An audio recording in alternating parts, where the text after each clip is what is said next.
Okay, hello and welcome back to my channel, or welcome if you're new here. My name is Addie. Today we are going to be doing a 10 things I don't regret doing at my destination wedding. Okay, we got our Dunkin' and let's just get into it. So for a little backstory, we got married almost 2 months ago in Costa Rica. It was beautiful, it was amazing. We got married on the beach in Tamarindo in Costa Rica, if you are familiar with the area. We had about 30 to 35 people. I can't remember the exact number, I think it was like 32. It was just our super close friends and family. We were there for the whole week before the wedding, and then we also stayed for a week after for our honeymoon. It was truly the best 2 weeks of our life. We are so grateful, so thankful for everybody that could come, everybody that sent love from back at home, and just so thankful for how everything turned out and how perfect everything went. Let's just get into 10 things that I don't regret doing at our destination wedding. There were a few things that I probably would have changed, but honestly didn't even have time to realize. The day went by so quick, so fast. I wish I could relive that day over and over again because it was truly the best day ever. If you are getting married and stressed about your big day at all, my biggest tip would just be to not stress. And I know that is so cliche to say, but it is truly not worth it to stress over little things because the day goes by so fast.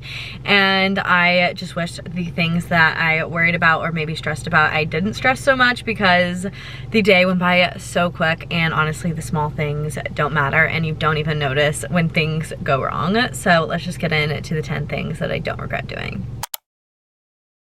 The first thing that I do not regret doing is not doing a first look. We didn't do a first look. I know some people really enjoy doing a first look and some people decide not to. I think either way is great, but for us we decided not to do a first look, but I knew that I did want to see him that day. So the first thing we did that morning was a morning surf sesh together. All of our friends and family did come and watch us, but we were out in the water alone and it was super special and just time to be able to spend with each other before the day got crazy, and it just went by so fast. It was a super sweet time to just be able to slow down and really just enjoy being together and seeing each other before the big day.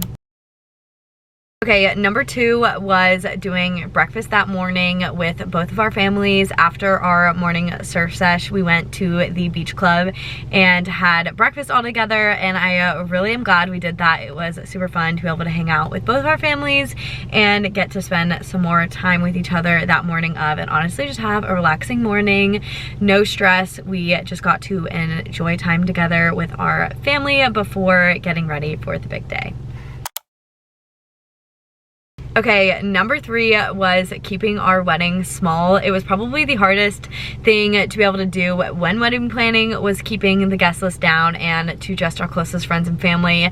But I'm so glad we did because we were able to go around and talk to everyone, spend time with everyone the whole night, and we didn't miss out talking to anyone. I know for some people's cases it's just not the reality of keeping it that small, but I am so glad we did, keeping it small and doing a destination wedding. I think the people that love you and support you will understand if they can't make it, and they can celebrate back at home with you.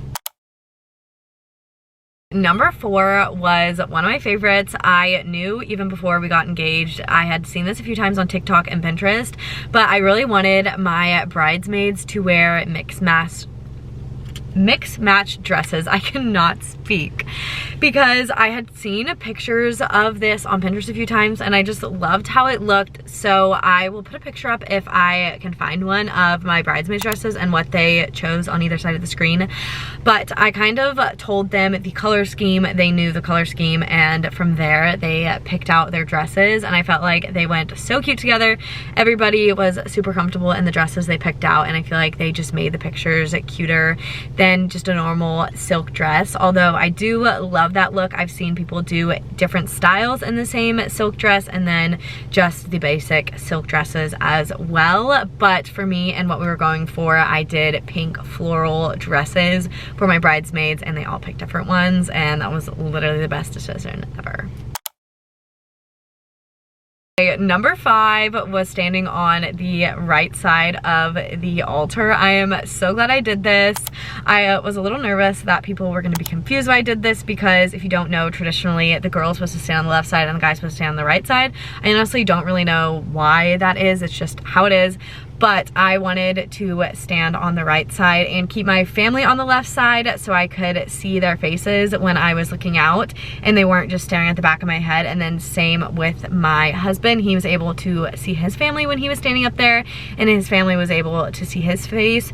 Also, the right side of my face is my good side, and it was all my bridesmaids' good sides. When we always take pictures, we all both want to be facing this way. So I also did do it for that reason, so my face could be facing this way for the pictures. But my husband had long hair at the time, so his hair covered my face anyways, so honestly it didn't matter. But I'm still super glad I stood on that side, because every time me and my husband take pictures, I'm always on the right side, so it honestly just felt more natural. It felt weird to stand on the left side facing out for some reason. I don't really know why, but whatever side of the altar you want to stand on, you do you. Don't let anyone tell you you can't just because of traditions. You can stand on whatever side of the altar you want, and I'm so glad I did it because I loved how the pictures turned out. Number 6 was keeping my wedding dress on the whole time. I am so glad I did this. I went back and forth on deciding if I was going to pick out a different outfit, but I just didn't want to only wear my wedding dress for 15 minutes and maybe for our dance. I just felt like I wanted it on the whole night. One, because it was on the pricier side. All wedding dresses are honestly super expensive, so I just felt like I wanted to get the use out of it and wear it the whole night. I was obsessed with it. My sleeves did come off, but we just were enjoying the night so much that I forgot to even take them off. So that is one thing that I maybe wish I would have done, was get a few pictures with the sleeves off, because I didn't ever take them off. But I am so glad I wore my dress the whole time and got as many pictures in my wedding dress as possible. So if you're going back and forth, whatever you feel most comfortable in, but I was super glad that I stayed in my wedding dress the whole night. Number 7 was asking my wedding photographer to film a few videos on my vlog camera and my phone and take a few pictures on my phone. My mom is a photographer, so she shot our sunset pictures, which were beautiful, but we flew out a different photographer to shoot our ceremony pictures because my mom needed to enjoy that moment, even though it was super hard for her. So I had my wedding photographer do a few phone videos and pictures as well, and my sister was there to be able to help. So I definitely recommend, even if it's a friend, giving your phone to them so you can have pictures and videos to look through that night and clips and stuff like that, so you can send to friends and family that maybe didn't get to be there. But it was so much fun just to be able to look through those photos quicker than our camera photos, because those took a little while to get back, and I know for the majority of people they take a little while to get back, which is understood because there's a lot of pictures to go through and a lot to edit. But I am super glad I handed off my phone to my wedding photographer and asked her to take a few, because it was truly so special to have those pictures and videos right away. Number 8 was doing a taco bar. I honestly didn't know what I wanted to do for food. They had the option of like steak and chicken, and then you could pick like a bunch of different sides.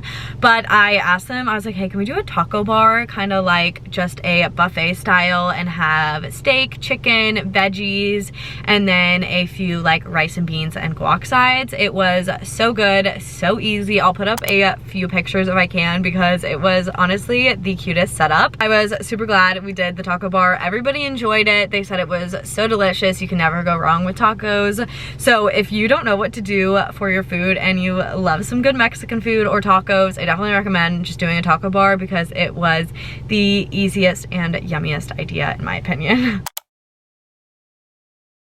Okay, number 9, after I did my first dance with my husband, I did a dance with my dad, and then honestly this was not planned, but my grandpa came out and danced with me, and then my older brother wanted to dance with me as well. So none of this was planned, it was just kind of spontaneous. They just continued to dance to the song that I picked out for my dad.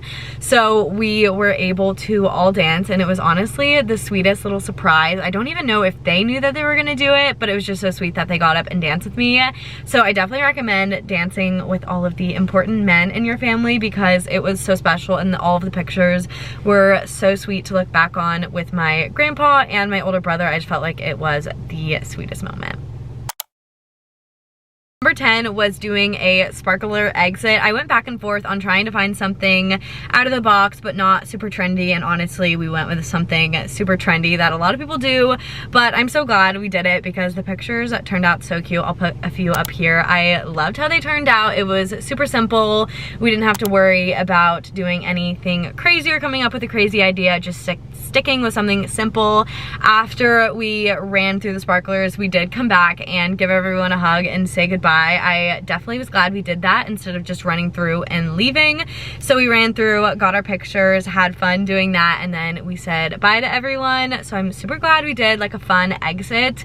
Since we were in Costa Rica, we didn't have a fun exit car, so that was kind of our only option, but I am super glad we did that. I literally have forgotten about my Dunkin' drink this whole time because I've just been talking so much.